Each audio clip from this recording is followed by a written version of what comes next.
Masyado nang masikat ang araw ngayon. Magandang araw sa lahat ng ating mga manunood. At ito naman tayo sa ating silihan na labuyo. Dahil ay magpipitas po tayo ngayon.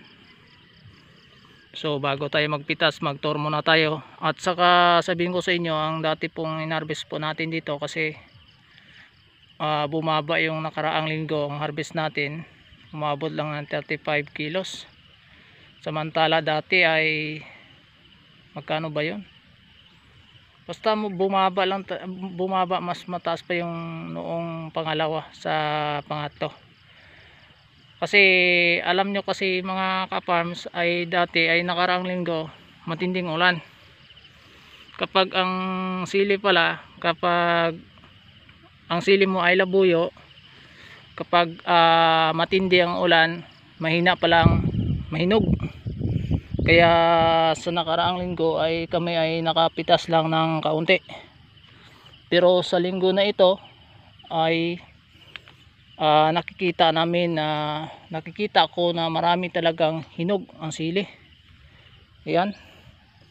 So halos kalahati ang mahigit kalahati o kumbaga dudoble yung pipitasin natin ngayon sa nakaraang linggo. So ipapakita natin sa inyo yung natin, siling labuyo natin. Ayan dito tayo sa lower portion. Dito makikita nyo halos namumulala, marami po ang namumula. Kaysa dati ay kaunti lang talaga makikita namin.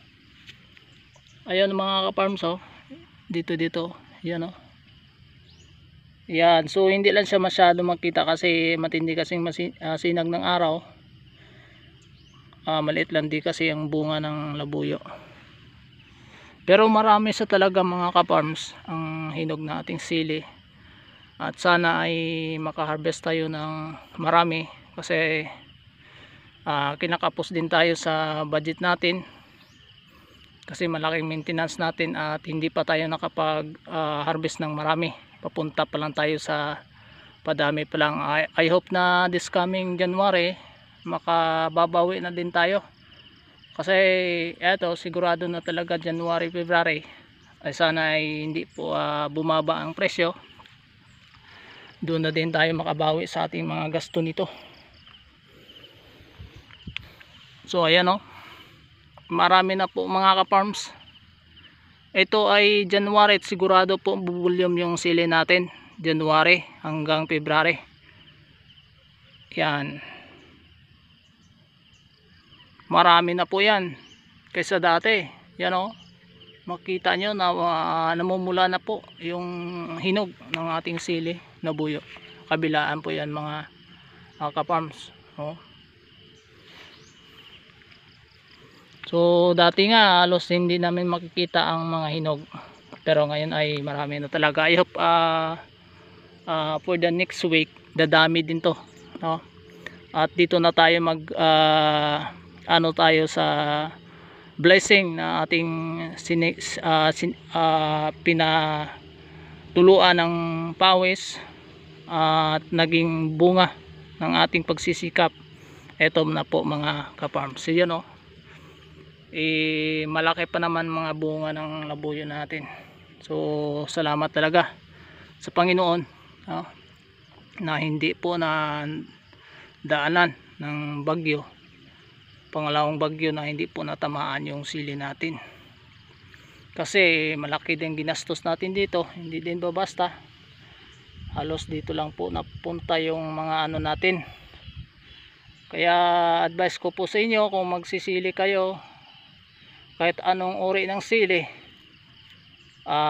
kung gusto niyo na mas maganda ang harvest nyo at makinabang kayo sa mahabang panahon, kasi itong siling labuyo mga ka-farms ay aabot po higit 1 taon. Kung talagang gusto niyo na mahaba ang buhay ng sili nyo, hindi mamamatay, kailangan kayo maglaan ng malaking budget. Yun po ang masasabi ko sa inyo. So Kasi kapag hindi tayo naglaan ng budget, sigurado po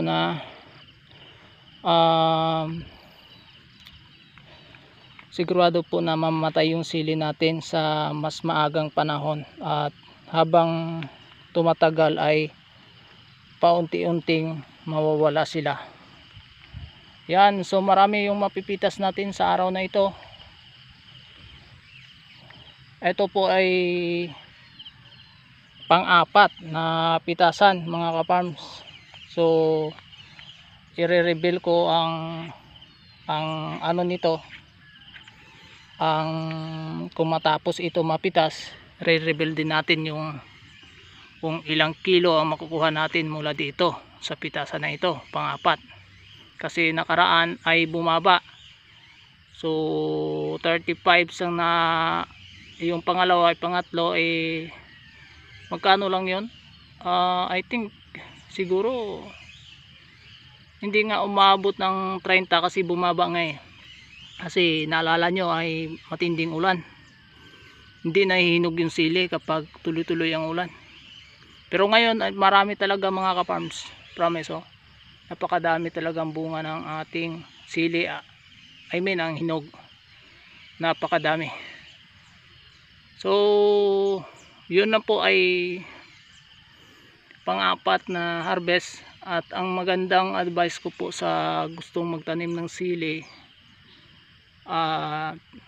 kailangan ang sili kasi mga ka-farms, ang tanim bago mo ito mapalago, kailangan kasi isa sa mga kung baguhan ka pa, kailangan mo pa matuto. Kaya magtanim ka lang muna ng kaunti at din magsaliksik ka para habang tumatagal, habang na-develop yung skill natin sa pagtatanim, pag-alaga ng isang tanim, doon po tayo maging successful. Kasi kaya na natin mag-alaga ng marami. Kasi kapag nagtanim po tayo ng marami tapos hindi natin alam kung paano alagaan, so sayang lang din, useless din yung natin, yung gastos natin, yung effort natin. So yun po ang advice ko sa inyo bago kayo magtanim ng sili. Katulad nito, akala nyo ay basta-basta lang, no? Napalago natin ang ating sili. Dati ay sabihin ko sa inyo, dati akala ko nga ulan solusyon yung pagkamatay ng sili. Pero noong nalaman ko na mayroon pala, so dito namin binuhos lahat ang aming mga pira para lang makaproduce kami. At salamat sa Panginoon, no? Sa edad na mahigit 3 buwan yung ating sili, wala pang namamatay nito dahil sa punjay. So pasalamat tayo na ganun po ang nangyari sa ating sili. Based yun sa ating pagre-research. So kung gusto nyo na maging matalino kayo sa pagtanim, mag-observe kayo sa ibang nagtatanim para po na magdadagdagan yung kaalaman sa pag-aalaga ng mga halaman. Ayun lang mga ka-farms ang masasabi ko tungkol dito. Advice ko lang yun sa mga baguhan, no? Maliban sa mga expert, no? Kung expert ka na siguro, pero wala namang pinipili kung ang tao ay nagtutuklas ng karunungan, at dapat ay matuto pa rin. So ang gawin namin ngayon, mag-harvest tayo and then update natin kung ilang kilo makukuha natin. Ayan lang po mga ka-farms, at salamat sa inyong panonood. Huwag kalimutan i-share ang ating video. Mayroon tayong mga kaunting mga patugon at mga payo upang magtagumpay sa mga pagtatanim. Salamat, God bless.